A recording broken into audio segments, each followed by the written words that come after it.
Hi friends, ಎಲ್ಲರಿಗೂ ನಮಸ್ಕಾರ. ಎಲ್ಲರೂ ಹೇಗಿದ್ದೀರಾ? ಚೆನ್ನಾಗಿದ್ದೀರಾ ಅಂತ ಅಂದ್ಕೊಂಡಿದ್ದೀನಿ. ಇವತ್ತು ಬೆಳಗ್ಗೆಯಿಂದನೇ ವ್ಲಾಗನ್ನು ಸ್ಟಾರ್ಟ್ ಮಾಡ್ತಾ ಇದ್ದೀನಿ. ಈಗ 6:30 ಆಗ್ತಾ ಬಂದಿದೆ. ಇವತ್ತು ಬೆಳಗ್ಗೆಯೇ ನೀರು ಬಂದಿತ್ತು, ಬೇಗ ಬಂದಿದೆ ಇವತ್ತು. ಹಂಗಾಗಿ ಬೆಳಗ್ಗೆ ಎದ್ದು ಗಿಡಗಳಿಗೆಲ್ಲ ಫಸ್ಟು ನೀರು ಕೊಟ್ಟೆ ನಾನು. ಯಾಕಂದರೆ 5 ದಿನಕ್ಕೊಂದು ಸರಿ ನೀರು ಬರುತ್ತೆ. ನಾನು ಮೇಲೆ ಒಂದು ಡ್ರಮ್ಮನ್ನು ತುಂಬಿ ಇಟ್ಕೊಂಡಿದ್ದೀನಿ, ಒಂದು 2 ಬಕೆಟನ್ನು ತುಂಬಿಟ್ಕೊಂಡಿರ್ತೀನಿ. ಅದು ಒಂದು 3 ದಿನಕ್ಕೆ ಸರಿ ಹೋಗುತ್ತೆ. ಅದಕ್ಕೋಸ್ಕರ ನಾನೇನು ಮಾಡ್ತೀನಿ, ಬೆಳಗ್ಗೆ ನೀರು ಬಂದಾಗಲೇ ನಾನು ಒಂದು ಸರಿ ಗಿಡಗಳಿಗೆಲ್ಲದಕ್ಕೂ ನೀರು ಬಿಡ್ತೀನಿ. ಆಮೇಲೆ ಆ ಡ್ರಮ್ಮು ಮತ್ತು ಬಕೆಟ್ ಎಲ್ಲ ತುಂಬ್ಕೊತೀನಿ. ಈ ರೀತಿ ಮಾಡೋದ್ರಿಂದ ಸ್ವಲ್ಪ ನೀರು ನನಗೆ ಉಳಿತಾಯ ಆಗುತ್ತೆ ಅಂತಲೇ ಹೇಳ್ಬೋದು. ಯಾಕಂದರೆ 5 ದಿನಕ್ಕೆ ನಾನು ನೀರು ಸ್ಟೋರ್ ಮಾಡಬೇಕಲ್ಲ ಗಿಡಗಳಿಗೆ, ಅದು ಸ್ವಲ್ಪ ಕಷ್ಟ ಆಗುತ್ತೆ. ಹಾಗೆ ಬಾಲ್ಕನಿ ಎಲ್ಲ ಕ್ಲೀನ್ ಮಾಡಿಕೊಂಡು ಈಗ ಬಂದಿದ್ದೀನಿ. ಸ್ವಲ್ಪ ತಣ್ಣಗಿತ್ತಲ್ಲ 6:30ಗೆ, ಒಂದು ಸ್ವಲ್ಪ ಶುಂಠಿ ಟೀ ಕುಡಿಯೋಣ ಅಂತ ಹೇಳಿ ಶುಂಠಿ ಟೀ ಮಾಡ್ತಾಯಿದ್ದೀನಿ ನಾನಿವತ್ತು. ಯೂಶ್ವಲಿ ಡೈಲಿ ನಾನು ಶುಂಠಿ ಟೀ ಕುಡಿಯೋಲ್ಲ, ಪ್ಲೇನ್ ಟೀನೇ ಕುಡಿಯೋದು. ಶುಂಠಿ ನನಗೆ ಜಾಸ್ತಿ ಬರಲ್ಲ. ಡೈಲಿ ಕುಡಿದ್ರೆ ಸ್ವಲ್ಪ ಉಷ್ಣ ಆಗಿಬಿಡತ್ತೆ. ಅದಕ್ಕೋಸ್ಕರ ನಾನು ಜಾಸ್ತಿ ಪ್ರಿಫರ್ ಮಾಡಲ್ಲ. ಈಗ ನೋಡಿ, ಟೀ ಕೂಡ ರೆಡಿ ಆಯಿತು. ಈಗ ಟೀ ಜೊತೆಗೆ ಒಂದು ಸರಿ ಒಂದು ಗಾರ್ಡನಲ್ಲಿ ಒಂದು ರೌಂಡ್ ಹಾಕ್ಕೊಂಬರ್ತೀನಿ. ನನಗೇನೋ ಒಂದು ರೀತಿ ಖುಷಿ ಅನಿಸುತ್ತೆ ಈ ರೀತಿ ಗಿಡಗಳನ್ನು ನೋಡ್ತಾ ಟೀ ಕುಡಿತಾ ಇದ್ದರೆ. ನನಗೆ ಅಲ್ಲಿ ಒಂದು ಚೇರ್ ಇಟ್ಬಿಟ್ಟು ಕೂತ್ಕೊಳಕ್ಕೆ ಮಾಡಬೇಕು ಅಂತ ಅನಿಸುತ್ತೆ ಯಾವಾಗಾದರೂ. ಬಟ್ ಮಂಗನ ಕಾಟ ಜಾಸ್ತಿ, ಆಮೇಲೆ ಹೊರಗಡೆ ಆಗುತ್ತೆ, ರೋಡ್ಗೆ ಇದೆ ಮನೆ. ಹಂಗಾಗಿ ನಾನು ಅಲ್ಲಿ ಜಾಸ್ತಿ ಪ್ರಿಫರ್ ಮಾಡಲ್ಲ. ಕೆಳಗಡೆ ಕೂತ್ಕೊಂಡು ಕುಡಿಯೋಕ್ಕೆ ಇಷ್ಟಪಡ್ತೀನಿ. ಚೇರೆಲ್ಲ ಇಟ್ಕೊಂಡು ಕೂತ್ಕೊಂಡ್ರೆ ಹೊರಗಡೆ ಎಲ್ಲ ಕಾಣುತ್ತೆ. ಅದಕ್ಕೋಸ್ಕರ ನೋಡಿ, ಇನ್ನೂ ಪೈಪ್ ಇಲ್ಲೇ ಇದೆ, ಇದಿಷ್ಟು ತೆಗಿಬೇಕಿನ್ನು. ಟೀ ಎಲ್ಲ ಕುಡಿದ್ಬಿಟ್ಟು ಒಂದು ಸರಿ ಎಲ್ಲ ಮನೆ ಕಸ ಬೆಳ್ಕೊಂಡು ಎಲ್ಲ ಎತ್ತಿಟ್ರಾಯ್ತು ಅಂತ ಎಲ್ಲ ಮುಗಿಸ್ಕೊಂಡು ನೆಕ್ಸ್ಟು ಅಡುಗೆ ಮಾಡೋಕ್ಕೆ ಬಂದೆ. ಈಗ ಮತ್ತೆ ವಾಪಸ್ ಏನಂದರೆ ಟಿಫಿನ್ ಕಟ್ಟಬೇಕು, ಆಮೇಲೆ ಟಿಫಿನ್ ಮಾಡಬೇಕು. ಹಾಗಾಗಿ ಇವತ್ತು ಬೇಗ ಅಡುಗೆ ಮನೆಯಲ್ಲಿ ಕೆಲಸ ಮುಗಿಸ್ಕೊಳ್ಳೋಣ ಅಂತ ಹೇಳಿ ಎಲ್ಲ ಕೆಲಸಗಳನ್ನು ಬೇಗ ಮಾಡಿಕೊಂಡು ಚಪಾತಿ ಮಾಡೋಕ್ಕೆ ರೆಡಿ ಆಗ್ತಾಯಿದೆ. ನಾನು ಚಪಾತಿಗೆ ಸಿಂಪಲ್ಲಾಗಿ ಒಂದು ಸ್ವಲ್ಪ ಎಣ್ಣೆ ಹಾಗೆ ಒಂದು ಸ್ವಲ್ಪ ಉಪ್ಪನ್ನ ಹಾಕಿಬಿಟ್ಟು ಮೊದಲು ಮಿಕ್ಸ್ ಮಾಡಿಬಿಟ್ಟು ಆಮೇಲೆ ನೀರನ್ನ ಹಾಕಿಬಿಟ್ಟು ಸಾಫ್ಟಾಗಿ ನಾನು ಹಿಟ್ಟನ್ನು ಕಲಿಸ್ಕೊತೀನಿ. ಈ ರೀತಿ ಮಾಡೋದ್ರಿಂದ ಚಪಾತಿ ತುಂಬಾ ಸಾಫ್ಟಾಗಿರುತ್ತೆ. ನೀವು ಟಿಫಿನಿಗೆ ಒಯ್ದರೆ ತುಂಬ ಚೆನ್ನಾಗಿರುತ್ತೆ, ಟಿಫಿನಿಗೆ ಮೆತ್ತಗಿರುತ್ತೆ ಚಪಾತಿ ಎಲ್ಲ. ನಿಮಗೆ ಇನ್ನೂ ಸಾಫ್ಟಾಗಿ ಮೆತ್ತಗೆ ಬೇಕು ಅನ್ನೋದಾದರೆ ನೀವು ಹಾಲು ಕೂಡ ಹಾಕ್ಕೋಬೋದು. ಇದಕ್ಕೆ ಹಾಲು ಹಾಕ್ಕೊಂಡು ಮಾಡಿದ್ರೆ ತುಂಬ ಚೆನ್ನಾಗಿರುತ್ತೆ ಚಪಾತಿ. ಬಟ್ ನಮ್ಮ ಮನೆಯಲ್ಲಿ ಹಾಲು ಹಾಕಿರೋದನ್ನ ಇಷ್ಟಪಡಲ್ಲ, ಹಾಗಾಗಿ ನಾನು ಹಾಕ್ತಾಯಿಲ್ಲ. ಈ ರೀತಿ ಕಲಿಸ್ಬಿಟ್ಟು ಒಂದು ಮುಚ್ಚಳನ ಮುಚ್ಚಿಬಿಟ್ಟು ಸೈಡಿಗೆ ಎತ್ತಿಟ್ಕೊಂಡ್ಬಿಡಿ. ಹಾಗೆ ನಾನಿವತ್ತು ಪಲಾವನ್ನು ಮಾಡೋಣ ಅಂತ ಅಂದ್ಕೊಂಡಿದ್ದೀನಿ. ಅದಕ್ಕೆ ಈಗ ಒಂದು ಸ್ವಲ್ಪ ಸೋನಾ ಮಸೂರಿ ಅಕ್ಕಿ, ಆಮೇಲೆ ಒಂದು ಸ್ವಲ್ಪ ಬಾಸುಮತಿ ಅಕ್ಕಿನ ನಾನು ತೊಗೊಂಡಿದ್ದೀನಿ. ನಾನು ಬಾಸುಮತಿ ಅಕ್ಕಿ ಜಾಸ್ತಿ ಬಳಸಲ್ಲ. 3/4 ಭಾಗ ನಾನು ಸೋನಾ ಮಸೂರಿ ಬಳಸಿದ್ರೆ 1/4 ಭಾಗ ಮಾತ್ರ 3/4 ಭಾಗ ಸೋನಾ ಮಸೂರಿ ಹಾಕಿದ್ರೆ 1/4 ಭಾಗ ಮಾತ್ರ ನಾನು ಇದಕ್ಕೆ ಬಾಸುಮತಿ ಅಕ್ಕಿನ ಹಾಕ್ಕೋತೀನಿ. ಯಾಕಂದರೆ ಅದ್ರ ಫ್ಲೇವರ್ ಒಂದೊಂದು ಸರಿ ಇಷ್ಟ ಆಗಲ್ಲ ನಮ್ಮ ಮನೆಯಲ್ಲಿ. ಅದರಲ್ಲೇನೂ ಮಾಡ್ತಾರೆ ಬಾಸುಮತಿನಲ್ಲಿ, ನಮ್ಮ ಮನೆಯಲ್ಲಿ ಅಷ್ಟು ಇಷ್ಟಪಡಲ್ಲ. ಹಾಗಾಗಿ ಸ್ವಲ್ಪನೇ ಸೇರಿಸಿದ್ದೀನಿ ನಾನು. ಹಾಗೆ ಏನೇನು ತರಕಾರಿ ಬೇಕು ಅಂತ ಹೇಳಿ ಎಲ್ಲ ಒಂದೇ ಸರಿಗೆ ತೊಗೊಂಡ್ಬಿಡ್ತೀನಿ ನಾನು. ತೊಗೊಂಡು ಚೆನ್ನಾಗಿ ಒಂದು ಸರಿ ಕ್ಲೀನ್ ಮಾಡಿಕೊಂಡು ಹೆಚ್ಕೊತೀನಿ. ಈ ರೀತಿ ಮಾಡೋದ್ರಿಂದ ಟೈಮ್ ಸೇವ್ ಆಗುತ್ತೆ. ಯಾಕಂದರೆ ಪದೇ ಪದೇ ನಾವು ಫ್ರಿಜ್ ತೆಗಿಯೋದು ತೊಗೊಳೋದು ಮಾಡ್ತಾಯಿದ್ರೆ ಸ್ವಲ್ಪ ಬೇಗ ಆಗಲ್ಲ ಕೆಲಸಗಳು. ಹಾಗಾಗಿ ಒಂದೇ ಸರಿಗೆ ನಾನು ಉಳ್ಳಾಗಡ್ಡಿ ತರಕಾರಿನೆಲ್ಲ ಹೆಚ್ಚುತ್ತಾ ಹೋಗ್ತೀನಿ, ಒಂದು ಕಡೆ ಹಾಕ್ಕೊಳ್ತಾ ಹೋಗ್ತೀನಿ.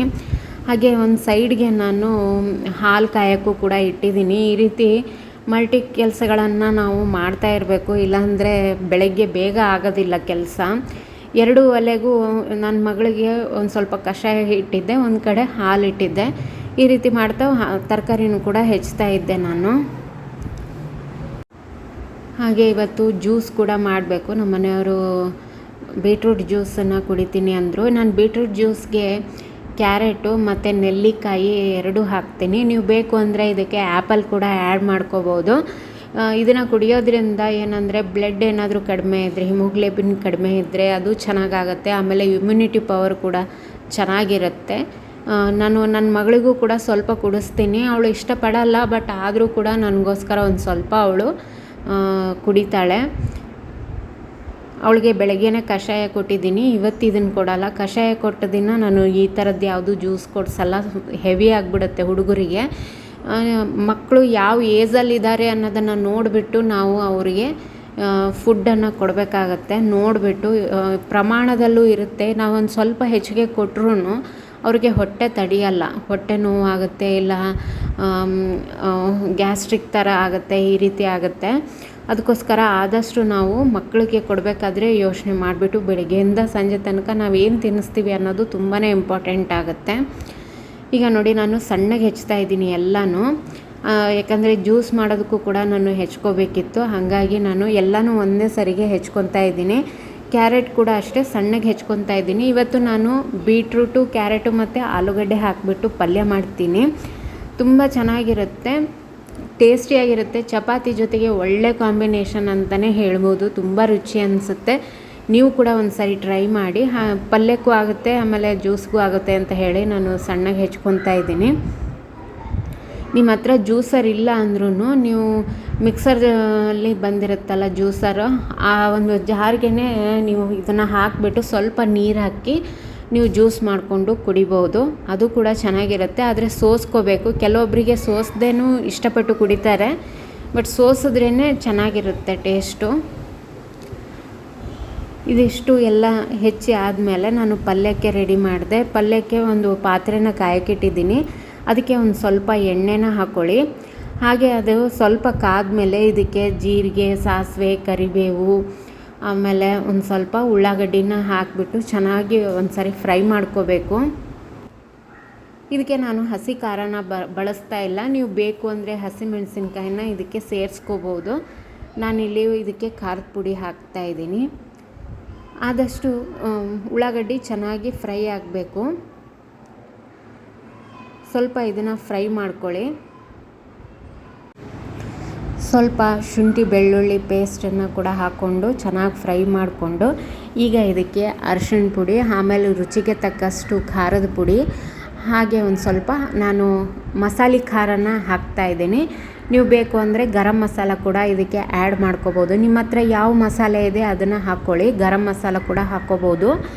ಹಾಗೆ ಇದಕ್ಕೆ ನೀವು ಏನಂದರೆ ಧನಿಯಾ ಪುಡಿನ ಹಾಕ್ಕೊಳ್ಳಿ ಮರಿದೇನೆ, ತುಂಬ ಚೆನ್ನಾಗಿರುತ್ತೆ ಧನಿಯಾ ಪುಡಿ ಹಾಕ್ಕೊಂಡ್ರೆ. ಈಗ ಇದನ್ನು ಚೆನ್ನಾಗಿ ಒಂದು ಸಾರಿ ಮಿಕ್ಸ್ ಮಾಡ್ಕೊಂಬಿಡಿ.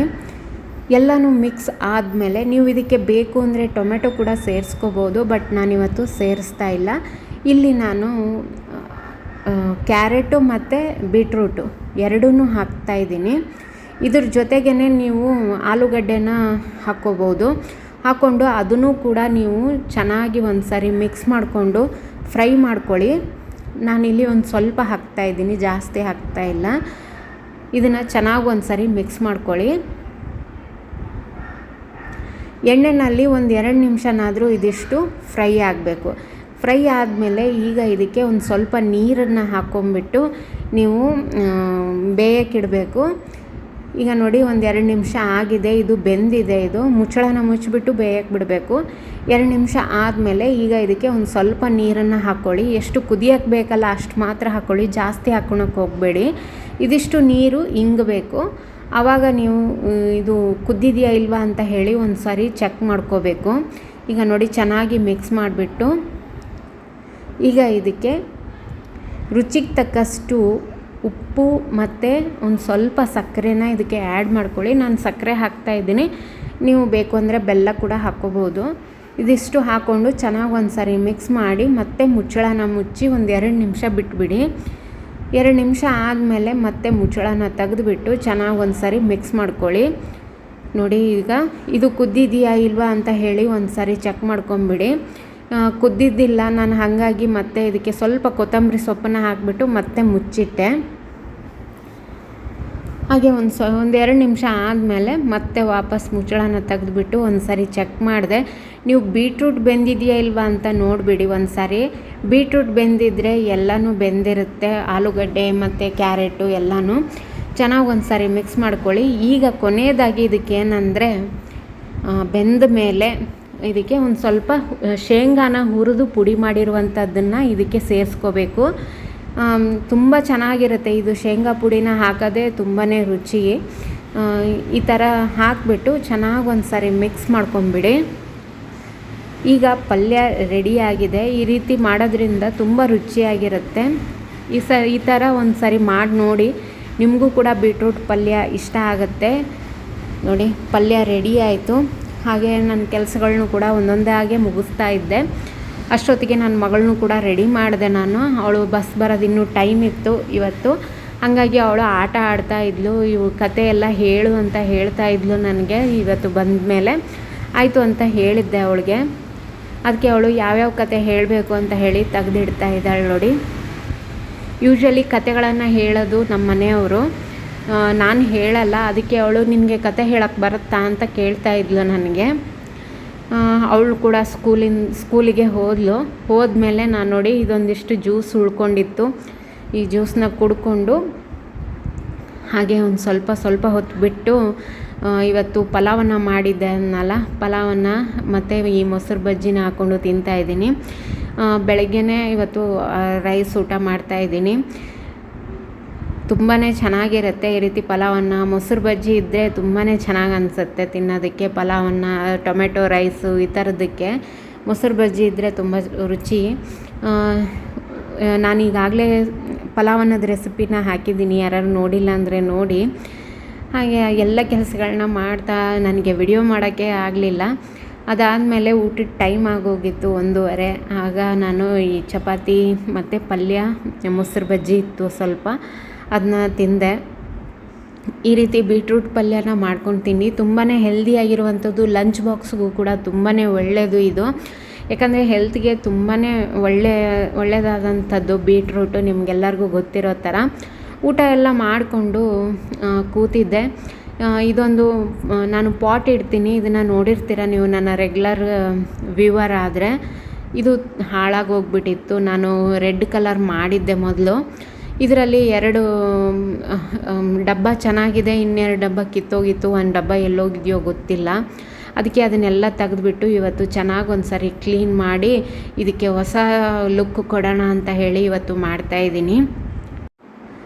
ನೋಡಿ, ಲಾಸ್ಟಿಗೆ ಇದು ಹೇಗಾಗುತ್ತೆ ಅಂತ ತೋರಿಸ್ತೀನಿ ನಿಮಗೆ. ಬಟ್ ಅದು ಒಣಗೋಕ್ಕೆ ಸ್ವಲ್ಪ ಟೈಮ್ ಬೇಕು. ಯಾಕಂದರೆ ನಾನಿವತ್ತು ಆಯಿಲ್ ಪೇಂಟನ್ನು ಯೂಸ್ ಮಾಡ್ತಾಯಿದ್ದೀನಿ. ಆದಷ್ಟು ಆಯಿಲ್ ಪೇಂಟ್ ಆದರೆ ಸ್ವಲ್ಪ ದುಡ್ಡು ಕಡಿಮೆ. ಮನೆಯಲ್ಲಿ ಇದ್ದಿದ್ದನ್ನು ಯೂಸ್ ಮಾಡ್ಕೊತೀನಿ. ನಾನು ಮೊನ್ನೆ ಕೂಡ ಒಂದಿಷ್ಟು ಪಾಟ್ಗಳಿಗೆ ನಾನು ಪೇಂಟ್ ಮಾಡಿರೋದನ್ನು ತೋರಿಸಿದ್ದೆ ನಿಮಗೆ.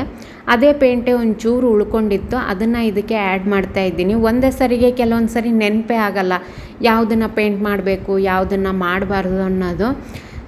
ಕೆಲವೊಂದು ಸರಿ ನೋಡಿದಾಗ ಗೊತ್ತಾಗುತ್ತೆ, ಅಯ್ಯೋ ಇದನ್ನು ಮಾಡಬೇಕಾಗಿತ್ತು ನೋಡು ಅಂತ. ಈಗ ಒಂದು ಸ್ವಲ್ಪ ಟೈಮ್ ಇತ್ತು. ಈ ರೀತಿ ಮಾಡೋದಂದರೆ ನಂಗೆ ತುಂಬಾ ಇಷ್ಟ. ಮನೆ ಕೆಲಸಗಳನ್ನ ಮಾಡೋದಕ್ಕಿಂತ ಹೆಚ್ಚಾಗಿ ಈ ರೀತಿ ಕ್ರಿಯೇಟಿವ್ ಐಡಿಯಾಗಳನ್ನು ಹುಡುಕೋದು ತುಂಬಾ ಇಷ್ಟ. ಇದೇನೋ ನೀವು ನೋಡ್ತಾ ಇದ್ದೀರಲ್ಲ, ಇದು ಚಾಪರು, ಪ್ಲ್ಯಾಸ್ಟಿಕ್ಕಿಂದಿದು. ನಾನು ಅದನ್ನು ಈ ರೀತಿಯಾಗಿ ಯೂಸ್ ಮಾಡ್ಕೋತಾ ಇದ್ದೀನಿ. ಈಗ ಪ್ಲ್ಯಾಸ್ಟಿಕ್ಕೆಲ್ಲ ಯೂಸ್ ಮಾಡಲ್ಲ, ಅದನ್ನ ಮತ್ತೆ ಎಲ್ಲಿ ಬಿಸಾಕೋದು ಅನ್ನೋದಕ್ಕೋಸ್ಕರ ನಾನು ಇದನ್ನು ರೀಯೂಸ್ ಮಾಡ್ಕೊತಾ ಇದ್ದೀನಿ. ಈಗ ಇದಕ್ಕೆ ಡಬ್ಬಗಳನ್ನ ಬೇರೆ ಎತ್ತಿಟ್ಟಿದ್ದೀನಿ ನಾನು. ಆ ಡಬ್ಬಗಳನ್ನೇ ಇದಕ್ಕೆ ಅಂಟಿಸ್ತೀನಿ. ಇದು ಸ್ವಲ್ಪ ತೆಗಿಯೋದು ಸ್ವಲ್ಪ ಕಷ್ಟ ಅನ್ನಿಸ್ತು ನನಗೆ. ಆದರೂ ಕೂಡ ಕ್ಲೀನ್ ಮಾಡಿ ಅದನ್ನ ಯೂಸ್ ಮಾಡಬೇಕಿತ್ತು. ಯಾಕಂದರೆ ತುಂಬ ಚೆನ್ನಾಗಿದೆ ಇದು. ನಾನು ಚಾಪಿಂಗ್ ಬೋರ್ಡು ತುಂಬಾ ಯೂಸ್ ಮಾಡಿಲ್ಲ. ದಪ್ಪ ಇದೆ, ಸ್ಟರ್ಡಿ ಆಗಿದೆ. ಇದನ್ನ ಎಸೆಯೋಕ್ಕೂ ಮನಸ್ಸಿಲ್ಲ ನನಗೆ. ಹಾಗಾಗಿ ನಾನಿವತ್ತು ಇದನ್ನು ರೀಯೂಸ್ ಮಾಡೋಣ, ಸ್ವಲ್ಪ ಕ್ಲೀನ್ ಎಲ್ಲ ಮಾಡೋಣ ಅಂತ ತುಂಬಾ ಟೈಮ್ ಹಿಡ್ಕೊತು. ನಾನೀಗ ನಿಮ್ಗೆ ತೋರಿಸ್ತಾ ಇರೋದು ಅದನ್ನು ಸ್ಪೀಡಲ್ಲಿ ಇಟ್ಬಿಟ್ಟು ತೋರಿಸ್ತಾ ಇದ್ದೀನಿ. ಇದು ಉಸ್ಗಿನ ಪೇಪರ್ ಸಿಗುತ್ತೆ. ಆ ಉಸ್ಗಿನ ಪೇಪರ್ನ ತೊಗೊಂಡ್ಬಿಟ್ಟು ಚೆನ್ನಾಗಿ ಇದನ್ನು ಉಜ್ಜಿದ್ರೂ ಕೂಡ ಹೋಗುತ್ತೆ. ಅದು ಕೆಲವೊಂದಿಷ್ಟು ಏನಂದರೆ ಪ್ಲಾಸ್ಟಿಕ್ಕು ಉದುರ್ತಾ ಇತ್ತು, ಅದನ್ನೂ ಕೂಡ ನಾನು ಒಂದು ರಫ್ ತಗಡಿನದ್ರಲ್ಲೇ ನಾನು ಎಲ್ಲನೂ ಕ್ಲೀನ್ ಮಾಡಿಕೊಂಡೆ. ಆದಷ್ಟು ನನಗೆಷ್ಟು ಸಾಧ್ಯ ಆಗುತ್ತಲ್ಲ ಅಷ್ಟು. ಉಳಿದಿದ್ದಕ್ಕೆ ಪೇಂಟ್ ಮಾಡಿದ್ರಾಯ್ತು ಅಂತ ಹೇಳಿ. ಇದು ಬರಲೇ ಇಲ್ಲ ನೋಡಿ, ಅದು ಗಮ್ ಅದು ಆ್ಯಕ್ಚುಲಿ. ಅದನ್ನ ತೆಗಿಯೋಕ್ಕೆ ನಿಂತರೆ ಇನ್ನೂ ಮತ್ತೆ ಭಾಳ ಟೈಮ್ ತೊಗೊಳತ್ತದು. ಹಾಗಾಗಿ ನಾನು ಹಾಗೆ ಅಷ್ಟಕ್ಕೆ ಬಿಟ್ಟಿದ್ದೀನಿ ಅದನ್ನ. ನಾನು ಮೊದಲು ಕೂಡ ಇದಕ್ಕೆ ರೆಡ್ ಕಲರ್ ಪೇಂಟ್ ಮಾಡಿದ್ದೆ, ಬಟ್ ಕೆಳಗಡೆ ಮಾಡಲಿಲ್ಲ. ಯಾಕಂದರೆ ಕೆಳಗಡೆ ಅವಶ್ಯಕತೆ ಇಲ್ಲ, ಹಾಗಾಗಿ ನಾನು ಕೆಳಗಡೆ ಮಾಡೋಕ್ಕೆ ಹೋಗಿಲ್ಲ ಅದನ್ನ. ಈ ರೀತಿ ಮೇಲೆ ಕೂಡ ನಾನು ಅದು ಪೂರ್ತಿಯಾಗಿ ಬರಲಿಲ್ಲ ಪೇಂಟು ಎಲ್ಲನೂ. ಒಂದು ಅರ್ಧ ನಡುವೆ ಇರುವಂಥದ್ದು ಕಿತ್ತಲೇ ಇಲ್ಲ ಅದು. ಅದಕ್ಕೆ ಹಾಗೆ ಇರಲಿ ಬಿಡು ಅಂತ ಹೇಳಿ ಅದನ್ನ ತೆಗೆದುಬಿಟ್ಟು ಇಷ್ಟನ್ನು ಕ್ಲೀನ್ ಮಾಡಿಕೊಂಡೆ. ಚೆನ್ನಾಗಿ ಒಂದು ಸರಿ ತೊಳ್ಕೊಂಡು ಬಂದೆ ನಾನು. ಅದನ್ನ ಒಣಗೋಕ್ಕೆ ಹೊರಗಡೆ ಬಿಸಿಲಿಗಿಟ್ಟೆ. ಈಗ ಈ ಡಬ್ಬಗಳನ್ನು ರೆಡಿ ಮಾಡ್ಕೊತಾ ಇದ್ದೀನಿ ನೋಡಿ. ಮೇಲೆ ಇರುವಂಥ ಪೇಪರ್ನ ತೆಗೆದುಬಿಡ್ತೀನಿ, ನೋಡೋದಕ್ಕೆ ಅಷ್ಟು ಚೆನ್ನಾಗಿ ಅನಿಸೋದಿಲ್ಲ. ಅದಕ್ಕೋಸ್ಕರ ಇದೆಲ್ಲ ಪೇಪರ್ ತೆಗೆದುಬಿಟ್ಟು ಅದೇನಾದರೂ ಜಿಗುಟಿದ್ರೆ ಅದನ್ನು ಕೂಡ ತೆಗಿಬೇಕು. ಬಟ್ ಇದರಲ್ಲಿ ಯಾವುದೇ ಥರ ಜಿಗುಟಿರಲಿಲ್ಲ, ಪ್ಲ್ಯಾಸ್ಟಿಕ್ ಇತ್ತಿದ್ದು. ಹಂಗಾಗಿ ಅದನ್ನು ಎಲ್ಲನೂ ಕ್ಲೀನಾಗಿ ತಕ್ಕೊಂಡು ಒಂದು ಸರಿ ಒಂದು ಬಟ್ಟೆಯಿಂದ ಚೆನ್ನಾಗಿ ಒರೆಸ್ಕೊಂಬಿಡ್ಬೇಕು. ಇದಿಷ್ಟು ಒರೆಸ್ಕೊಳೋಷ್ಟರಲ್ಲೇ ಅದು ಒಣಗೋಗಿತ್ತು. ಅದನ್ನ ತೊಗೊಂಡು ಬಂದು ನಾನೇನು ಮಾಡಿದೆ, ಅದಕ್ಕೆ ಅಂಟಿಸೋಣ ಅಂತ ಹೇಳಿ ರೆಡಿ ಮಾಡ್ತಾಯಿದ್ದೀನಿ. ನನ್ನ ಹತ್ರ ಈ ಫೆವಿ ಬಾಂಡ್ ಇತ್ತು, ತುಂಬ ದಿನ ಆಯಿತು ಇದನ್ನು ತಂದು. ಅದು ಒಂದು ಸ್ವಲ್ಪ ಎಲ್ಲ ಒಳಗಡೆ ಕೂತ್ಕೊಂಡಿತ್ತು. ಅದನ್ನು ಚೆನ್ನಾಗಿ ಒಂದು ಸರಿ ಒತ್ತಿಬಿಟ್ಟು ಯೂಸ್ ಮಾಡ್ತಾಯಿದ್ದೀನಿ ನೋಡಿ. ಇದು ಫೆವಿ ಬಾಂಡ್ ಏನಂದರೆ, ನೀವು ಯಾವುದೇ ಪ್ಲ್ಯಾಸ್ಟಿಕ್ಕಿಗಾಗಲಿ, ಯಾವುದಕ್ಕೆ ರಬ್ಬರಿಗಾಗಲಿ, ಯಾವುದಕ್ಕೆ ನೀವು ಅಂಟಿಸಿ ಚೆನ್ನಾಗಿ ಅಂಟ್ಕೊಳುತ್ತೆ. ನಾನು ಇದರಿಂದನೇ ಅಂಟಿಸಿದ್ದು ಮೊದಲಿಂದು. ಅದನ್ನ ತೆಗಿಬೇಕಾದ್ರೆ ತುಂಬ ಕಷ್ಟಪಟ್ಟು ತೆಗ್ದೆ ನಾನು. ಆ ಮುಚ್ಚಳಕ್ಕೆ ಈ ಥರ ಮೇಲೆ ಹಚ್ಚಿಬಿಟ್ಟು 4 ನಾನು ಇಟ್ಟಿದ್ದೆ. ಅದಕ್ಕೇ ಹೊಳ್ಳಿ ನಾನು ಮುಚ್ಚಳನ ಮುಚ್ಚಿಬಿಟ್ಟೆ. ಈಗ ಇದನ್ನ ಮತ್ತೆ ಸೀದಾ ಇಡ್ತಾಯಿದ್ದೀನಿ ನಾನು. ಸೀದಾ ಇಡೋದ್ರಿಂದ ಅದ್ರ ಭಾರ ಬಿದ್ದು ಅದು ಚೆನ್ನಾಗಿ ಅಂಟ್ಕೊಳುತ್ತೆ. 1 ಗಂಟೆನಲ್ಲೇ ಇದು ಚೆನ್ನಾಗಿ ಅಂಟ್ಕೊಳುತ್ತೆ. ಇದಿಷ್ಟು ಹಚ್ಚೋದ್ರಲ್ಲಿ ಹೊರಗಡೆಯಿಂದ ಸೌಂಡ್ ಬರ್ತಾಯಿತ್ತು. ನನ್ನ ಪಾಟೆಲ್ಲ ಕೆಳಗಡೆ ಬಿದ್ದಿತ್ತು ಒಂದೆರಡು. ಇನ್ನು ನೋಡಿ ಮಂಗ ಎಷ್ಟು ಗಲೀಜು ಮಾಡುತ್ತಂದರೆ ಭಾಳ ಬೇಜಾರಾಗ್ಬಿಟ್ಟಿದೆ ನನಗೆ. ಒಂದೇ ಸರಿಗೆ ಒಂದು ಸಾಕಷ್ಟು ಮಂಗಗಳು ಬಂದಿದ್ದಾವೆ. ಎಲ್ಲರ ಮನೆಯಲ್ಲೂ ಹೀಗೆ ಬರುತ್ತೆ. ನಾನು ಓಡ್ಸೋಕ್ಕೆ ಹೋದರೆ ನನಗೆ ಗುರ್ರಂತ ಇತ್ತದು. ಯಾರ್ದೋ ಮನೆಯಿಂದ ಟೊಮೆಟೊ ಎಲ್ಲ ತೊಗೊಂಡು ಬಂದು ಎಲ್ಲ ಗಲೀಜು ಮಾಡ್ತಾಯಿತ್ತು. ಕೆಳಗಡೆ ನೋಡಿ ಎಷ್ಟಿದೆ ಅಂತ. ಅವರು ಕಸದ ಪುಟ್ಟಿನಲ್ಲಿ ಹಾಕಿದ್ದಾರೇನೋ, ಅದು ಎಲ್ಲನೂ ಹೊರಗಡೆ ತಂದು ಹಾಕಿದ್ದಾರೆ. ಮಂಗ ಅಷ್ಟು ತೊಗೊಂಡು ಬಂದಿದೆ. ತರಕಾರಿ ಎಲ್ಲ ಹೆಚ್ಚಿಬಿಟ್ಟು ಇಟ್ಟಿರ್ತಾರಲ್ಲ, ಅದನ್ನೆಲ್ಲ ಎತ್ಕೊಂಡ್ಬಂದಿದೆ ಅದು. ಅದನ್ನ ತೊಗೊಂಡು ಬಂದು ನಮ್ಮ ಮನೆಯಲ್ಲೇ ಕೂತ್ಕೊಂಡು ತಿನ್ನುತ್ತದು.